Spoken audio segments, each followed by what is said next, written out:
Nag-reach out sa atin na gustong suportahan si Chloe at saka si Deo sa school nila.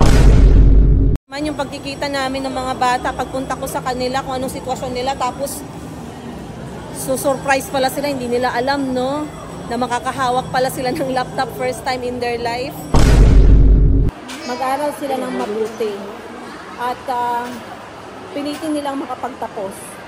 Kasi yun lang yung talagang maiiwan ni Auntie Christine sa kanila. Guys, pumasok kami ni Miss Giselle dito sa mall kasi sa nalalapit ko na pagbabalik sa Africa, iniisip ko kasi na merong mga nag-reach out sa atin na gustong suportahan si Chloe at saka si Deo sa school nila. At dahil nga sila ay nasa high school na, kahit mga elementary ngayon guys, nagagamit na ng laptop. Itong mga anak ni Auntie Christine, walang-wala talaga kasi nga walang pambili. So sa tingin ko, ito yung pinaka-importante na pangsuporta sa pag-aaral nila, and then mag-share na lang silang dalawa. So dahil mayroong mga gustong mag-ambag-ambag, titingnan natin kung magkano yung laptop dito sa mall. So hindi tayo bibili ng second hand kasi pag second hand guys, second hand din ang sakit ng ulo mo pagkatapos. Kasi lalabas yung mga sira after second month. Ganon yun, basta mga gamit mahirap basta second hand, no? Tapos sa Pilipinas pa manggagaling. Pag sa Africa kasi natin binili, kapag sa Africa naman natin binili, bukod sa mahal po yung mga gadgets doon, like times 2 hanggang times 3 yung presyo, lahat po doon ng mga gamit ay hindi quality. Kaya kapag ka-gadget, mas maganda dito na lang sa Pilipinas. Wala naman akong dadalhin na maraming gamit, pero ito dadalhin natin. Try natin dito. Tingnan natin dito. Pinakamurang laptop of the year. 26,995. i3. So, nana po na siya free na Microsoft Office. Lifetime na po na.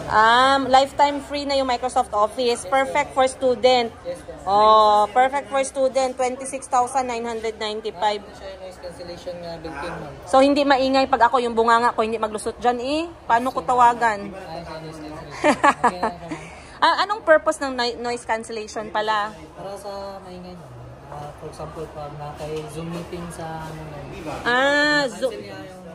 Uy, magaling. Oo. Pag may mga online class sila, i-cancel niya yung background noise. Ang galing naman yan. Okay, yan. IdeaPad, USB type, noise cancelling, HD camera. Ha? Built-in na po yung noise cancellation. Anong memory niya? 8 GB po, ma'am. Pero mataas na ba yan? Kung mag-upload mo, pwede rin po siya. And this is from Lenovo. Kaya pala may nakasulat, schools in, grab your Lenovo device and save. Ang sasanda, Student, pero nag-canvas pa lang kami. Okay. 26,995 pesos. Anong free? Anong free niya? Pagka siya, ma'am, mag-guess na siya ganti, ma'am, to 25,995 din. Na siya yung free nga wireless mouse. And also backpack. Wow, nice. May free backpack. Yes, makapal ba yung backpack? Ano niya, makapal. Okay, makapal man din. Parang mukha lang din natin kakapal. Sige, thank you. Thank you, sir. Hanap muna kami, sir, ha. Balik lang po kami pag wala kaming maano. Thank you po. Okay. Very accommodating si sir, guys. Very good. Pero meron pa dito malalaking tindahan. Check naman natin. So far, 26,995 pesos. Try natin dito sa kabila. Wala bang tag 5,000 dito na laptop? Sabi naman gusto ko 5,000 daw eh. Hanapin mo yung 5,000 mo. Huwag dyan ref yan. Hindi natin kailangan ng ref. Doon tayo sa dulo. Ayun o, sa dulo.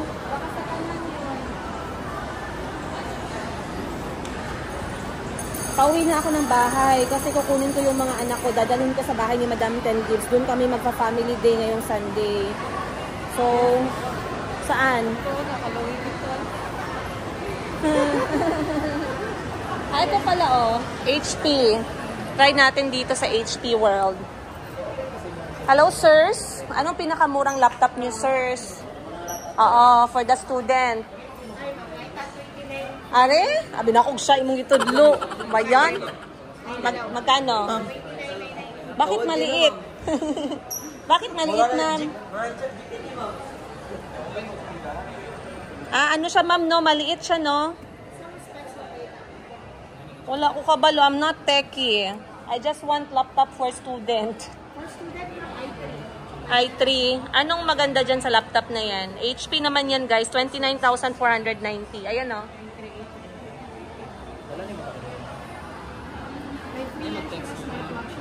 Oh, may free na smartwatch. Okay. may cash discount pa yan. Okay. Pag-cash magkano? Malunggit ka ba? Si Miss Giselle sobrang excited kasi may nakita siya magkatulad ng bag sa bag ko. Sabi ko, ang babaw naman ng kaligayahan ni Miss Giselle. Saan po? Eto, merong 26,000 dito. Pang student? Pero walang office yan sa ma'am. Walang office. Yung isa may office tayo doon sa isa. Kasi kailangan ng office pag mga bata. Meron siyang office. Magkano po? May less 2K po yan siya ma'am. 28. Eto may office. HP naman. Yes ma'am. Okay. So sa tingin nyo guys, ano maganda? HP, Lenovo. This one is 8GB pa din siya. Good for home and student. May mouse, mousepad, bag, at saka 16GB. Maganda siya kasi manipis, oh. Manifesting. Thank you, ma'am. Manifesting muna tayo, guys. So, pinapakita ko lang sa inyo yung mga laptop. Ako, nakaka-excite naman yung pagkikita namin ng mga bata. Pagpunta ko sa kanila, kung anong sitwasyon nila. Tapos, surprise pala sila, hindi nila alam, no? Na makakahawak pala sila ng laptop first time in their life. Kasi hindi din, guys, hindi din yung mga taga-Africa na mga bata. Not unless anak ka ng mayaman, anak ka ng politician, anak ka ng doktor, nakakahawak ka ng gadget. Pero pag mga simple lang, katulad ng mga anak ni Auntie Christine, hindi sila nakakahawak talaga ng gadget. Hindi din sila nakakahawak ng laptop, mga ganun. Wala na dito. Okay na yun. Yun na lang yun guys. Okay na. Goods na tayo doon. So, basically, ang presyo ng mga laptop ngayon is ranging from 26,000 pesos to 30,000 pesos. And if ever makalikom man, mag-share lang muna si mag-share lang muna si Deo at Devo. At saka si Chloe. Okay lang naman yun eh. Kasi hindi naman sa lahat ng oras gagamitin ni Chloe din yung laptop. Share lang talaga sila. Ano lang, tiyaga lang.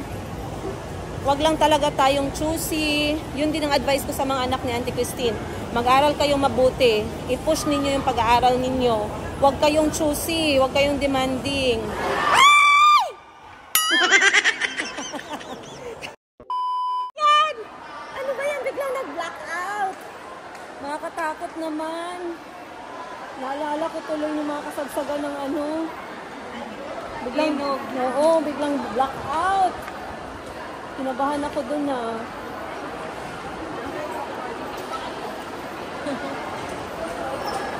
So, kasi ang huling message ko sa mga anak ni Auntie Christine, pag uwi namin dito sa Pilipinas, sabi ko kako, mag-aral sila ng maigi. Mag-aral sila ng mabuti. At pilitin nilang makapagtapos. Kasi yun lang yung talagang maiiwan ni Auntie Christine sa kanila. Tara guys, uwi na tayo. Let's go. Later. Guys, andito tayo ngayon sa tindahan ni Madam 10 Gibbs. Hindi ko pa kayo nasama dito last time. Kasi, wala akong, hindi ko pa sila napasok dito last time. But this is the, kaapat?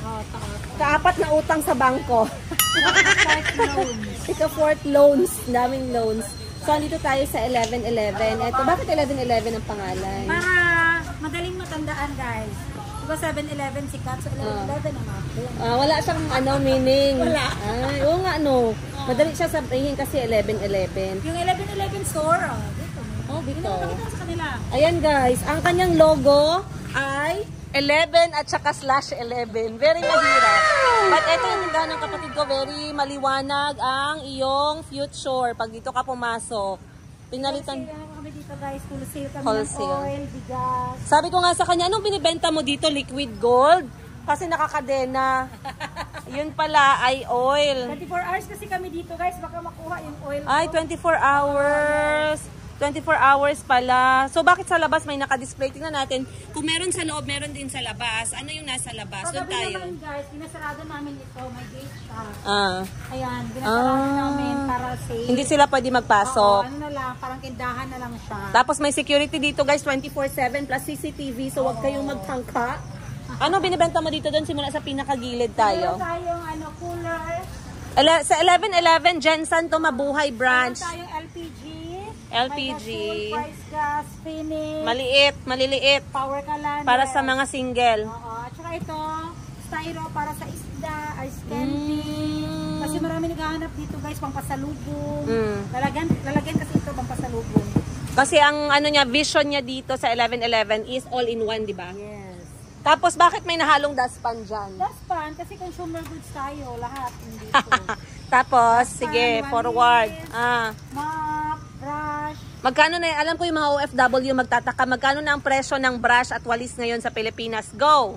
Ang ano natin guys, ang walis nasa 65 na. Okay, 65 pesos na. Baka hindi kayo nakauwi ng 20 years, sabihin nyo, 20 pesos pa din. Tapos yung tingting nasa 35 na. 35. Bigas tayo. Oh, bigas. 945. Itong marka manok. 945. Ang sako. 990. Ilang sako yan? Ilang 25 kilo? kilos po ang ano ngayon. Ang uso ngayon dito sa Pilipinas. Diba dati 50 kilos Oy, na oo, in fairness ngayon wala na guys, 25 kilos na binibili ng mga tao. Tapos anong pinakamasarap na bigas para sa mga OFW na balak umuwi? Ito guys, kuhako pandan. Amoy pandan yan. Hala, gusto ko yan. At how about jasmine? Jasmine rice, ito malalambot ito. Jasmine, kuhako. Then sa taas? Sa taas meron tayong mga Thai box, juices. Uy, in fairness, bumili ako sa palengke ng plastic bag para sa laundry shop. Mas mahal kesa dito sa 1111. Sobrang mura nila by, I think, mura sila by 200 pesos. Ang laki ng diferensya, Mura lang yung promise. itlog namin guys, 285 lang ang tray. 10 pesos each. May 15 lang Ay, kami. oo. Bakit yung kapitbahay nagbenta ng boiled egg, 20 pesos agad? O, diba? Dapat mag-boiled egg. Ikaw na lang. Times 2 ang Ay, profit. mas mura dito mag-grocery sis. Kasi yung city mo na branch, mahal ang egg. 300 pesos ang tray. Ito talaga ang mura. Tapos may loader ka din. Meron tayong Gcash in, Gcash out, loader. Bawal dito guys, pag may covering sa ulo, may helmet, bawal mag-yossi. Yan. Oh. Bigasan namin bagong refill. Shout out kay Rico. Shout out kay Rico, the pogi. Fresh na fresh. Ayaw niya yung kalbo yung bigasan namin. Dapat palaging puno.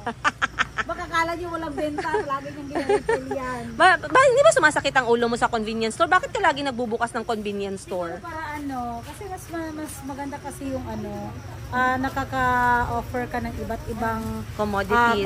Commodities. Yung araw-araw kailangan, yun ang gusto namin, yung mabilis ang kita. Oo, kasi totoo. araw-araw siya kailangan. Mabilis kasi ang Hindi ka ROI. basta zero dito sa minimum. Pero madami kang staff. Ay, oo, maraming staff. Marami tayong mabibigyan. Madaming sakit sa ulo. Maraming problema. Kasi dito guys, sa tindahan ng kapatid ko, meron din silang mga packaging dito. For example. Food. Ano to, madam? Bakit to? So, ano ito, Rick? Mayonnaise. Mayonnaise. Meron din kaming landang para sa binig niya. At saka Halo. meron kami dito mga buldak. Buldak. All in one. Akala nyo, Pilipinas lang meron dito, pati Korea. At tinapay, ice. Gumagawa din si Madam Ten Gibbs ng yellow, guys. Cheese stick. Cheese stick. Oy, butter. Tapos, Mga food packaging. Meron tayong mga wholesale na candy. Tsaka meron sila ditong pang banana Q, barbecue, BBQ meron. Gusto nyo naman malasing dahil weekend, meron tayo dito.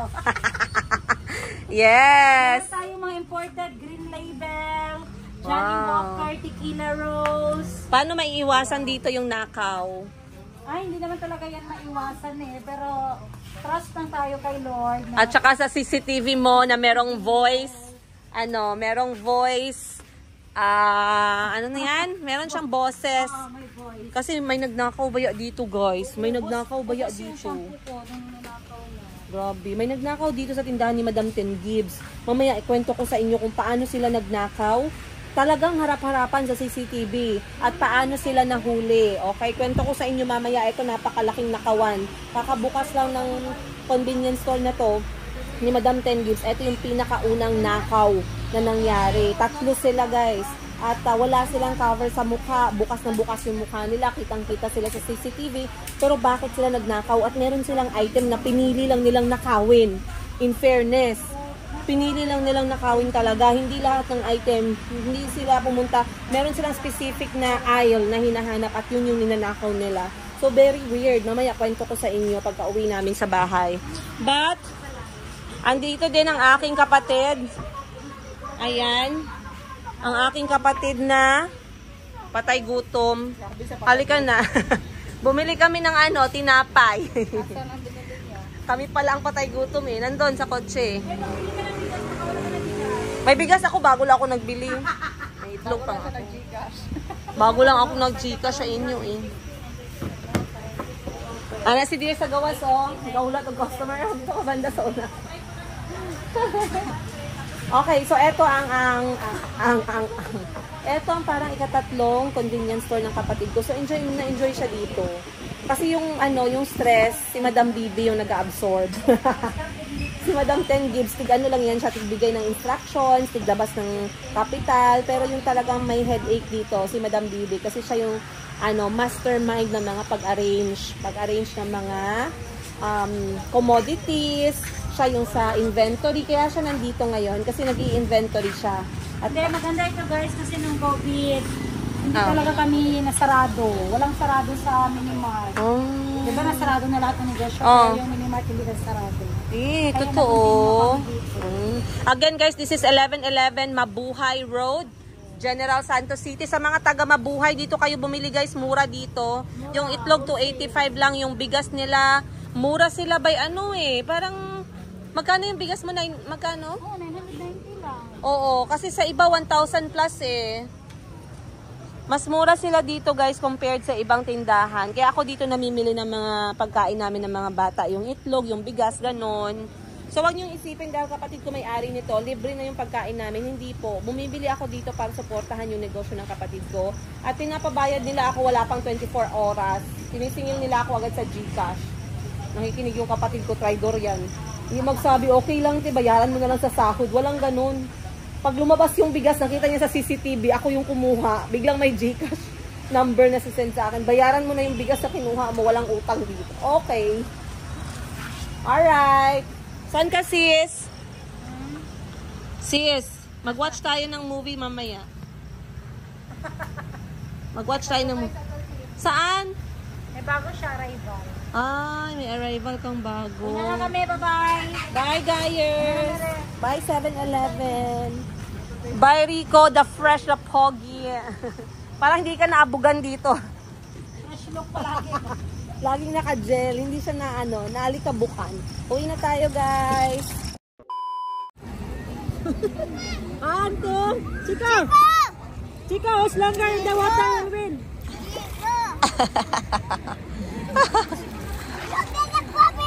Ito yung anak ni Madam 10 Gibbs. Paano nyo malaman na anak ni Madam 10 Gibbs yan? Nakaalahas habang naliligo ng dagat. Ayan. Paano nyo malalaman na anak yan ni Princess Yiga? Yan guys. I'm scared Very amazed sa maliit na shell na patay na. May crab? Yeah, crab. Be, patingin. Wow. Hindi mo kisama si Calvi ba? Iiwan mo si Calvi ba? Ha? Pinchy? Wow, I'm moving. The one almost gonna pinch me. Oh, it's not gonna pinch you.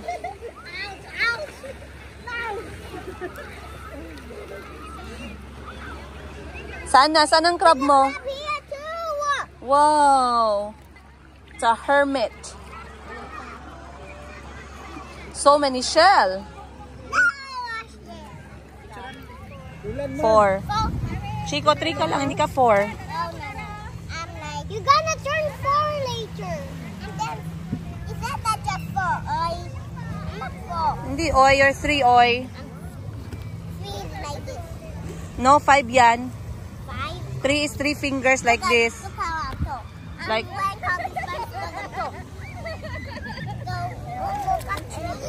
Be, tingnan natin, Be. Morning and Chico, Be. Oh. Oh, taller si Morning a little bit, oh. Oh, oh, oh, oh, oh. Oh. I'm bigger. No, Morning is bigger a little bit. I'm bigger than you, Morning. What? I'm bigger. Why you want to be 4 when you're 3? I'm bigger than Morning. Not true. Yeah, no, Kobe said that me and Morning are bigger. Bigger where? Be, sige daw Morning. Try mo daw ulit Morning. Who's bigger? Who's bigger? Be, show Be, show. Bigger. Show Be. Sige, go. Listen. Oh. Morning, he's 3. He's just very excited to become 4, di ba? Di ba, Ning?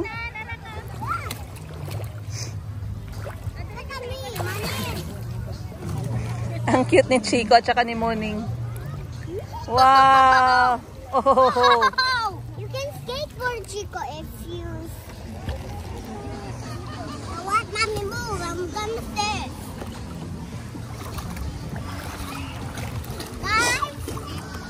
Whoa! You look like a squid. Ikaw, Ning. You ride also, Ning. Ride. 2 of you ride. Chico, get away, Chico.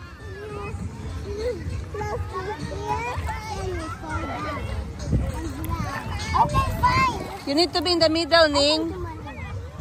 Give to Morning. She wants to try. Ning, wag ka magpunta sa malayo. May shark dyan.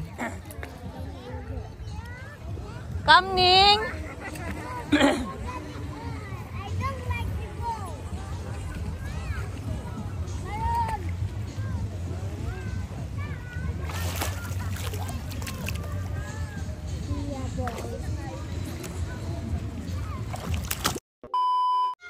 You play na. Okay guys, nasa bahay na kami. Time check alas 9. Lumabas na yung haring araw, mainit na. And today is Sunday. So chika-chika muna tayo dito. Today is Sunday at dito kami sa bahay ni Madam Ten Gives. Medyo maingay sa palibot ko dahil ang mga bata ay nandito naglalaro. Si Calvin nasa labas, naglalaro ng tubig. At si Auntie ay sinamahan si Ashley para magsimba for 2 hours. So, habang si Auntie ay nagsisimba, ako muna ang titingin sa mga bata. But, I wanted to tell you guys yung story. Yung story kung saan yung ninakawan ang tindahan ng kapatid ko. Dahil, actually, itong nakaw-nakaw, etong mga nakaw-nakaw dito sa Jensan, hindi mo naman siya masabi talaga na talamak. It's not the first thing that you will think of kapag pumunta ka ng General Santos City, yung mga nakawan na yan. Pero syempre, meron ding mga ganong klaseng activities here and there. And na-timingan nga, isang araw, merong pumasok na 3 lalaki sa loob ng etong tindahan ng aking kapatid. Okay? Tatlo sila actually, 2 lalaki, 1 babae. Okay? Nagtataka yung kapatid ko kasi successful, by the way, sila nagnakaw. I believe busy nung araw na yon, so hindi talaga sila nabantayan ng staff. Though, ang mga magnanakaw wala pong suot na cover sa mukha. So, ang kanilang mga mukha sa CCTV sobrang klaro. Okay? So, one might say na hindi siya normal na kawatan. Kasi normal na kawatan, syempre, alam na may CCTV na ngayon, hindi ipapakita yung mukha, itatago. Pero etong nagnakaw, hindi sila nagtatago ng mukha. And ang style nila, yung babae, bibili siya ng konting bagay. I-distract niya yung cashier. So, tamang-tama nung araw na yun, madaming bumibili. Ang 2 lalaki, ang kanilang gagawin, ang kanilang ginawa ay pumunta sa isang aisle at nagsimula silang magpasok ng mga items sa loob ng kanilang bag. Hulaan ninyo kung ano yung unang ninakaw. Hindi mo ini-expect kung bakit yun, pero may explanation daw kung bakit yun yung mga ninakaw nila. So basically, ang 2 kawatan ay dumiretso sa aisle ng mga panlinis sa bahay. At ang una nilang pinunterya talaga, pinasok sa kanilang mga bag ay etong mga spray guys. I believe it's Lysol na brand yung spray sa loob ng bahay. And mahal ata ang isa nun para nasa 500 plus ang isang spray. So yun ang pinasok ng mga magnanakaw sa bag nila. Madaming ganun guys. Doon sila na item nag-focus. Pagkatapos nila magnakaw sa tindahan ng aking kapatid. Ang nakakatawa pa nga, nakita dun sa CCTV na, guys, na yung isa, habang nilalagay niya yung mga gamit sa item sa bag niya, yung kasama niya nakawatan din. Pero kinabahan yung isa kasi akala niya staff ng tindahan ng kapatid ko. So nakita sa camera na para siyang natakot konti. Tapos sinabi niya, oh, ikaw lang pala yung nandyan. So dalawa na sila ngayon nagpasok ng mga gamit sa loob ng bag nila. Mabilisan lang.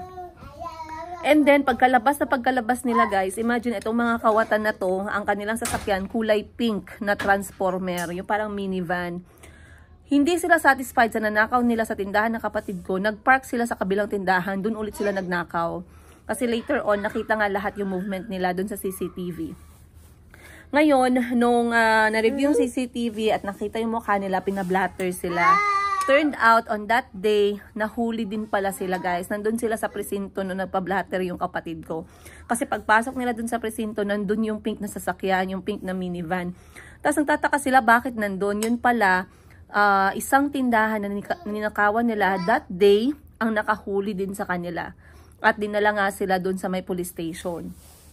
So, napablatter sila. Doon namin nalaman na itong mga kawatan ay hindi pala taga Jensan. Sila ay nagrenta ng sasakyan somewhere. Hindi ko nasasabihin yung location kasi baka mamaya merong ma-offend. And pumunta sila ng General Santos City. Parang ano lang, parang konting araw lang sila dito. Parang hindi sila kasi normal eh. Kasi sino ba naman ang magnanakaw, 'di ba, sa mga establishment na merong CCTV tapos walang takip ang mukha. Kung sa atin pa, baka mga sabog yung mga yon, hindi nag-iisip ng maayos, ganun. Kaya, na-solve din yun ng kapatid ko. Kaya nga ngayon, naka-training talaga yung mga staff na talagang dapat nakaikot-ikot sa mga eye, lalo na pag may mga taong pumapasok. Hindi dapat lahat ay nakafocus lang dun sa cashier. Pero nakakatulong din yung mga madaming CCTV para mahuli if ever may mga ganyang klaseng movement. Kasi hindi lang naman ganyan ang mga nahuhuli ng kapatid ko. Minsan mismong mga staff din may mga kababalaghang ginagawa. Kaya nga nafa-fire sila. Napapaalis sila sa trabaho kasi nagiging malikot yung kanilang mga kamay. But, of course, yan ay experience lang sa negosyo ng aking kapatid. O konti lang yan, guys. Sa tagal niya sa convenience na business, madami na siyang alam na mga pasikot-sikot na mga kawatan. Hindi lamang ng mga outside na kawatan, kundi yung mga inside job.